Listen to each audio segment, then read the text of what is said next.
ꯐꯤ ꯑꯀꯧꯕ ꯁꯦꯠꯄꯗꯤ ꯁꯣꯝ ꯄꯥꯝꯕ꯭ꯔꯥ ꯚꯥꯏꯔꯦꯜ ꯆꯠꯄꯒꯤ ꯃꯇꯥꯡꯗ ꯀꯩ ꯍꯥꯏꯅꯤꯡꯉꯤ ꯅꯪ ꯅꯨꯄꯥꯁꯤꯗꯤ ꯎꯠꯂꯛꯀꯅꯨ ꯃꯇꯨꯡ ꯃꯅꯥꯎ ꯌꯦꯡꯅꯤꯡꯗꯦ ꯀꯣꯛ ꯆꯥꯛꯑꯦ ꯀꯔꯝꯕ ꯔꯤꯆ ꯒꯥꯏ ꯑꯣꯏꯅꯤꯡꯉꯤꯅꯣ ꯌꯨꯝ ꯑꯆꯧꯕ ꯂꯧꯔ ꯅꯨꯄꯤ ꯑꯅꯤ ꯑꯍꯨꯝ ꯆꯥꯏ ꯃꯆꯤꯟꯗꯤ ꯇꯥꯁꯤ ꯅꯪꯅ ꯂꯤꯛꯏꯁꯦ ꯀꯩ ꯃꯔꯝꯒꯤꯅꯣ ꯉꯥꯎꯕꯤ ꯌꯥꯝ ꯃꯥꯜꯂꯦ ꯂꯦꯃꯣ ꯅꯁꯛ ꯈꯨꯊꯤꯗꯨꯒ ꯁꯤ ꯃꯃꯥꯡꯗꯗꯤ ꯅꯣꯛꯄ ꯇꯥꯕ ꯃꯅꯨꯡꯗ ꯁꯨꯃꯥꯏꯅ ꯁꯥꯎꯅꯔꯁꯨ ꯈꯪ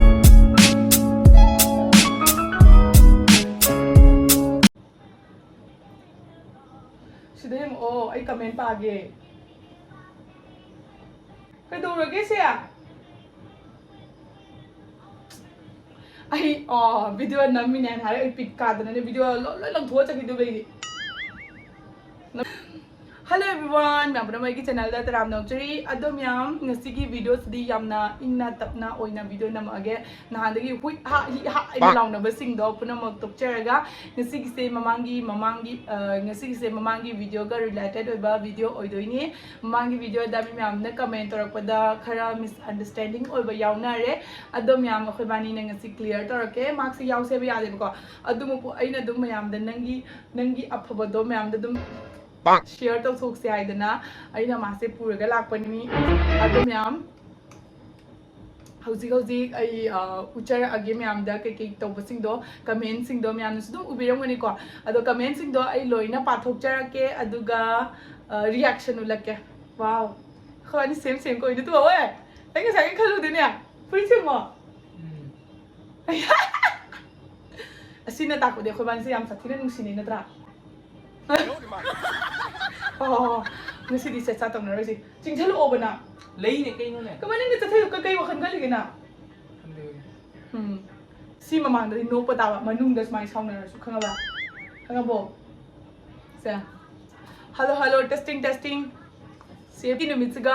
ai microphone paire aduga hauzik aina haidaraktoriba mayam sina kaino haibada ahan bada akoigi videos da comment pitharak pasing do yamna phajaba yamna akoigi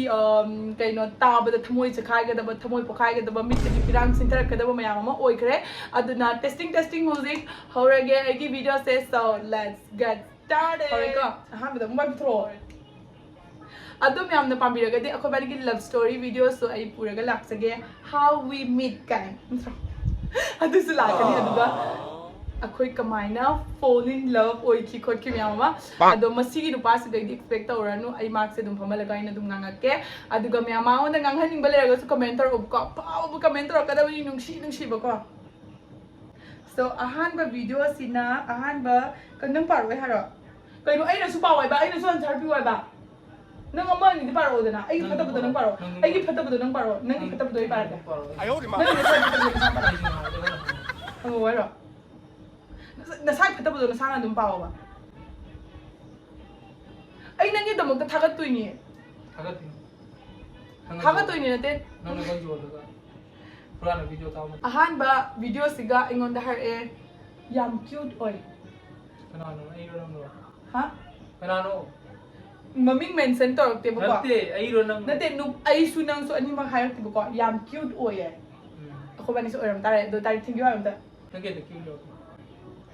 kaino ai masak su amma je nang jong nang masak tu ai sak ai nang na dam da jung gi thabuk suba mi malaga ai ne ekdam khogi malki ne dam jung gi mapu rich no rich girl adu pe sabara ki ko adu microphone le ke ngasi gi disina dum adjust tawage adom ahan bada kai nu pano khulik se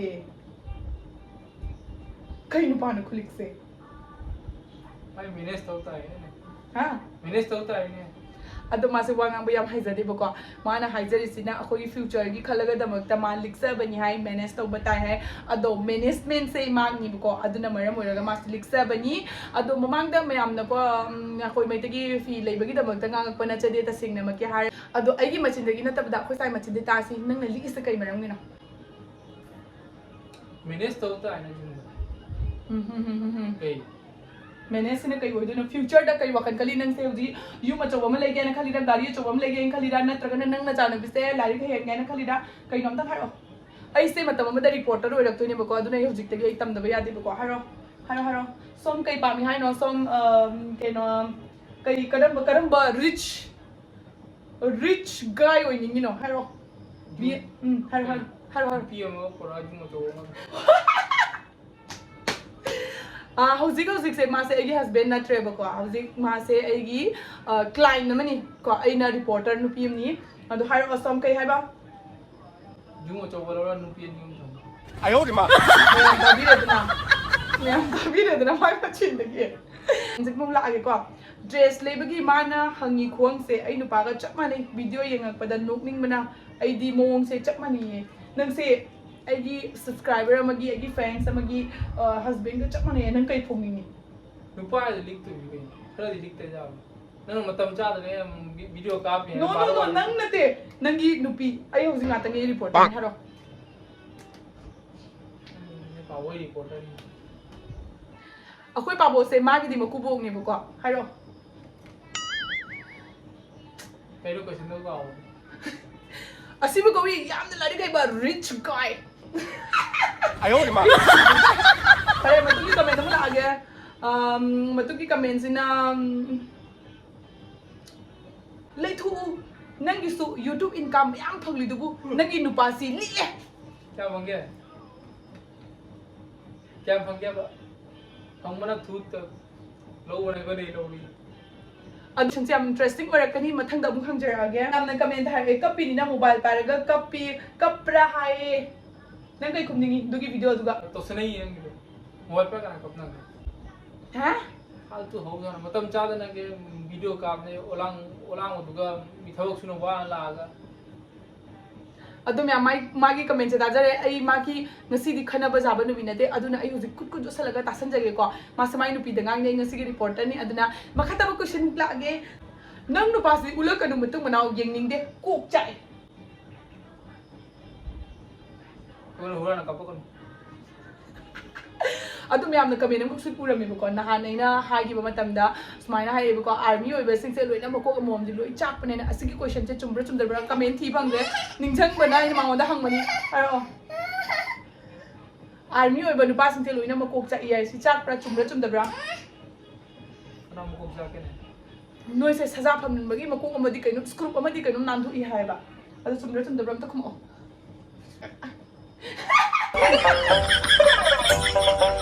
ठीक है बाबा ततै नाउसे याम नुसी याम नुसनुक निंगे सिदि अखोइगी अफबा कमेने अदुगा मतुंगदा अमुक लागे अंगावबी याम माले लेमो नसक खुथीदुगा सोनो चुइना नंग नुपासे चे फजना फी सेटपता माना सावरजे कइगिनो लोइना फजना Jenga कइ मरंगी साविनो कइगिनो अदु हाना Jenga खंगा reply पिगदबनी yes अदो तबैदी मांगनको आइना नहानगी फी लेबदो मैतेगी फी ले हाइदना सावबदी नतेबा आई से पैसा सेविंग तबसे याम सादिना ngमजदेबको अदुना माना आइंदा खरा खुपा अमम चार कांदा आइसे होजि सेविंग तबा ngमजरे सोम आइना नंगी मतांग थागत बसे करि हाइजनिंगी हारो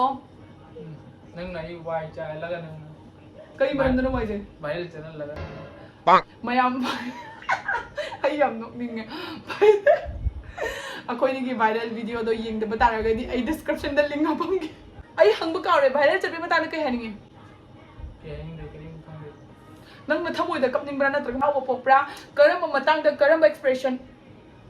कइसमे एक्सप्रेशन दो कइ दोगे हानिंगा आई बदुगा नानगी वीडियो नंग जेंगबा नान वीडियो द तंबो नान खोबानी वीडियो द नंग जेंगबा नंग लिंक शेयर कर जेंगबा बदो जेंग अदुगा मयामना आइना मयामदा मसम जे कक्थलुरा सांगलुरा हाबदा मयाम पद मंगना जीजे सांगलु कक्थत कन हाइ नंगी मोत कइ हनी सांगथनु कक्प जारो साइ कक्पदि सोम पामब्रा जारो कक्प फी अको वसेबदि सोम पामब्रा थांग कक्पि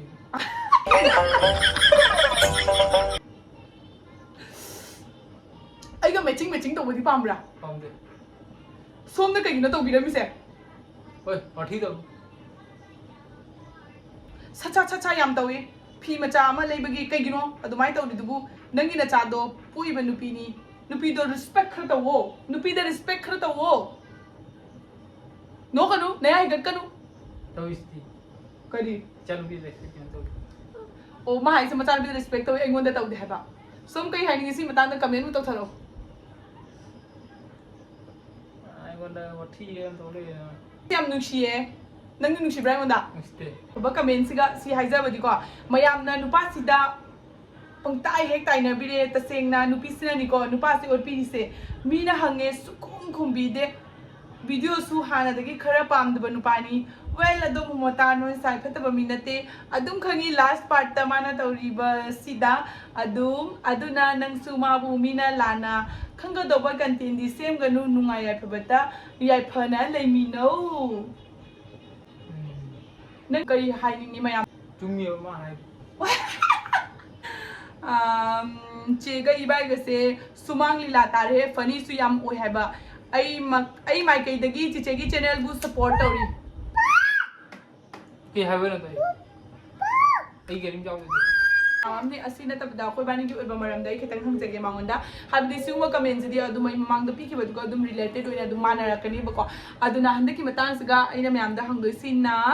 ꯉꯁꯤꯗꯤ ꯑꯩ ꯚꯤꯗꯤꯑꯣꯁꯦ ꯌꯥꯝ ꯃꯈꯥ ꯇꯥꯅ ꯅꯝꯅꯤꯡꯕꯅꯦ ꯑꯗꯣ ꯃꯥ ꯉꯁꯤ ꯌꯥꯝ ꯋꯥꯅ ꯍꯥꯏꯅꯔꯒ ꯌꯥꯕꯅꯤꯅ ꯌꯥꯒꯗꯣ ꯑꯃꯁꯜꯂꯨ ꯑꯩꯈꯣꯏ ꯚꯤꯗꯤꯑꯣ ꯀꯥꯞꯄꯤꯁꯦ ꯅꯨꯡꯗꯥꯡꯅꯦꯕꯀꯣ ꯃꯥꯒꯤꯗꯤ ꯗ꯭ꯌꯨꯇꯤꯗꯣ ꯂꯩꯕꯅꯤꯅ ꯅꯨꯡꯗꯥꯡ ꯅꯠꯇ꯭ꯔꯗꯤ ꯁꯪꯗꯦ ꯑꯗꯨꯅ ꯃꯌꯥꯝꯗ ꯅꯪꯅ ꯀꯔꯤ ꯄꯥꯎꯇꯥꯛ ꯄꯤꯅꯤꯡꯉꯤ ꯚꯤꯗꯤꯑꯣꯁꯤꯒꯤ ꯂꯥꯁ ꯑꯦꯟꯗꯤꯡ ꯄꯥꯔꯠ ꯑꯣꯏꯅ ꯅꯪꯅ ꯃꯌꯥꯝꯗ ꯀꯔꯤ ꯍꯥꯏꯅꯤꯡꯉꯤ ꯑꯩꯁꯦ ꯔꯤꯄꯣꯔꯇꯔ ꯑꯣꯏꯕꯗ ꯃꯇꯤꯛ ꯆꯥꯕ ꯅꯨꯄꯤ ꯍꯥꯏꯕꯗꯣ ꯑꯣꯏꯔꯕ꯭ꯔꯥ ꯀꯃꯥꯏꯅ ꯇꯧꯏ ꯍꯥꯏꯕꯗꯣ ꯃꯌꯥꯝꯒꯤ ꯃꯐꯝꯗ ꯃꯣꯠ ꯈꯤꯇꯪ ꯊꯝꯖꯍꯟꯒꯦ ꯑꯩꯈꯣꯏ ꯅꯨꯄꯥꯒꯤ ꯃꯥꯏꯀꯩꯗꯒꯤ ꯑꯩ ꯀꯩ ꯍꯥꯏꯁꯨꯀꯣ ꯑꯩ ꯈꯪꯗꯦ ꯑꯗꯨꯃꯥꯏꯅ ꯋꯥ ꯊꯤꯉꯥꯡꯒꯅꯣ ꯑꯩ ꯍꯩꯇꯦ ꯀꯩꯅꯣ ꯑꯩꯁꯦ ꯔꯤꯄꯣꯔꯇꯔ ꯑꯣꯏꯕꯗ ꯃꯇꯤꯛ ꯆꯥꯕ꯭ꯔꯥ ꯆꯥꯗꯕ꯭ꯔꯥ ꯑꯩ ꯈꯪꯗꯦ ꯍꯩꯇꯦ ꯆꯥꯕ꯭ꯔꯥ ꯆꯥꯗꯕ꯭ꯔꯥ ꯆꯥꯗꯦ ꯃꯥꯒꯤ ꯃꯆꯤꯟꯗꯒꯤ ꯑꯩꯒꯤ ꯃꯔꯛꯇ ꯑꯐꯕ ꯑꯝꯇꯪ ꯇꯥꯕ ꯍꯥꯏꯕꯁꯦ ꯅꯣꯏ ꯃꯄꯣꯛ ꯇꯔꯦꯠ ꯄꯣꯠꯁꯨ ꯑꯝꯇ ꯐꯪꯉꯔꯣꯏ ꯅꯠꯇꯦ ꯍꯣꯏ ꯅꯥ ꯍꯥꯏꯅ ꯊꯣꯛꯂꯛꯄ ꯄꯨꯝꯅꯃꯛ ꯃꯥꯏꯀꯩ ꯑꯃꯔꯣꯝꯗ ꯄꯨꯔꯒ ꯅꯠꯇꯦ ꯍꯥꯏꯔꯁꯨ ꯍꯣꯏ ꯍꯥꯏꯔꯤꯅꯤ ꯍꯥꯏꯗꯅ ꯑꯩꯒꯤ ꯑꯣꯗꯤꯌꯟꯁ ꯃꯌꯥꯝꯅ ꯈꯟꯕꯤꯒꯗꯕꯅꯤ ꯑꯗꯣ ꯃꯌꯥꯝ ꯑꯩꯒꯤ ꯚꯤꯗꯤꯑꯣꯁꯦ ꯁ꯭ꯋꯥꯏꯁꯤꯒ ꯂꯣꯏꯁꯤꯟꯖꯔꯒꯦ ꯌꯥꯝꯅ ꯑꯩꯈꯣꯏ ꯃꯅꯤꯒꯤ ꯚꯤꯗꯤꯑꯣꯁꯦ ꯌꯦꯡꯕꯗ ꯅꯨꯡꯉꯥꯏꯕꯤꯔꯒꯗꯤ ꯃꯇꯨꯡ ꯇꯥꯕꯗꯁꯨ ꯄ꯭ꯔꯦꯡ ꯇꯧꯕꯁꯦ ꯅꯨꯡꯉꯥꯏꯕꯤꯔꯒꯗꯤ ꯑꯩꯈꯣꯏ ꯑꯗꯨꯝ ꯃꯈꯥ ꯇꯥꯕꯗ ꯇꯧꯖꯔꯛꯀꯦ ꯑꯗꯣ ꯅꯪꯁꯨ ꯑꯗꯨꯝ ꯃꯈꯥ ꯇꯥꯕꯗ ꯃꯇꯦꯡ ꯄꯥꯡꯕꯤꯔꯛꯀꯅꯤ ꯍꯥꯏꯗꯅ ꯃꯌꯥꯝꯗ ꯑꯝꯇꯪ ꯍꯥꯏꯕꯤꯈꯣ ꯑꯗꯨ ꯇꯥꯔꯗꯤ ꯈꯨꯗꯝ ꯑꯃ ꯆꯥꯎ ꯑꯗꯣ ꯃꯌꯥꯝ ꯑꯩ ꯚꯤꯗꯤꯑꯣꯁꯦ ꯁ꯭ꯋꯥꯏꯁꯤꯒ ꯂꯣꯏꯁꯤꯟꯖꯔꯦ ꯉꯁꯤꯗꯤ ꯃꯥꯁꯦ ꯑꯩꯉꯣꯟꯗ ꯁꯦꯠ ꯆꯥꯝꯇ ꯇꯥꯗ꯭ꯔꯦ ꯍꯥ ꯇꯨ ꯎꯆꯤ ꯆꯦꯜꯂꯤꯕ ꯂꯩ ꯈꯪꯗꯦ ꯍꯦꯛꯇ ꯆꯦꯟꯕ ꯎꯏꯕ ꯑꯗꯣ ꯃꯌꯥꯝ ꯑꯩꯒꯤ ꯚꯤꯗꯤꯑꯣꯁꯦ ꯁ꯭ꯋꯥꯏꯁꯤꯒ ꯂꯣꯏꯁꯤꯟꯖꯔꯒꯦ ꯃꯌꯥꯝ ꯂꯥꯏꯛ ꯃꯌꯥꯝ ꯇꯧꯁꯔꯛꯑꯣ ꯍꯟꯗꯛꯀꯤ ꯂꯥꯏꯛꯁꯦ 3K ꯌꯧꯍꯟꯁꯤꯕꯀꯣ ꯀꯣꯛꯆꯦꯟꯈ꯭ꯔꯁꯨꯅ handa like se tricky yon se do tade ko bani kamaina nung sinai adu sum yam do pujarake ngasigi di bye ai isamak se karamba mino karmai to habado ai isa se isa se myam dum ai share to jarake ai se myam se khoi chinau na tani khoi family ma tani ana khale ko duna ai gi manung ge wa do ai myam dum haidok jarake ai ma kutang si lising tara la ol sing manga la o di example ni buko hai se lising ahum ta bulao ai se se ta lotion bi tungjan ba se hai ta ba sizina thokol lura kanda ai ma ai pesa myam do tungjan amadi si sudam jam je ai pesa myam le ram da bani ko kaina pesa se plus to salaga wakhandan ko na da regret lakpodo adugumbodo ai se yam taweba ko aduga akoi macha thoi papa na ngonda haiba nang na sagi pesa do tunjalaga thamo hayeng ko na nangi haidi nang na pamjaba pod ama adum leina ba camera nang na leini haido leisi ko si na sagi pesa do tunjalu khosalo hana admana ai ngonda do mana budi apro tak se pi ko ado aina bu nupi orbai mapok to po ubana tawira na traga na phajaba ubada ngawai tawira di kangre poche ano ano basi yamna pamjei ko yamna leiraga wakhan siga pe kani pot ama pamaga ahing tumdabi ka do si aina pot ama urakanda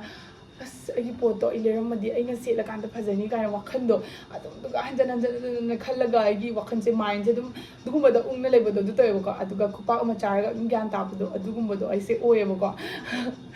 ꯑꯗꯣ ꯑꯩꯅ ꯆꯥꯈꯤꯕ ꯈꯨꯄꯥꯛꯇꯣ ꯑꯩ ꯀꯩꯗꯧꯉꯩꯗ ꯁꯥꯎꯅꯤꯡꯕꯁꯨ ꯂꯩꯖꯗꯦꯕꯀꯣ ꯑꯩ ꯒ꯭ꯌꯥꯟ ꯇꯥꯗꯕꯗꯒꯤ ꯑꯩ ꯏꯁꯥꯅ ꯑꯗꯨꯝ ꯆꯥꯖꯕꯅꯤ ꯀꯥꯏꯅ ꯈꯟꯖꯕꯗꯣ ꯑꯗꯨꯃꯥꯏꯅ ꯑꯣꯏꯌꯦꯕ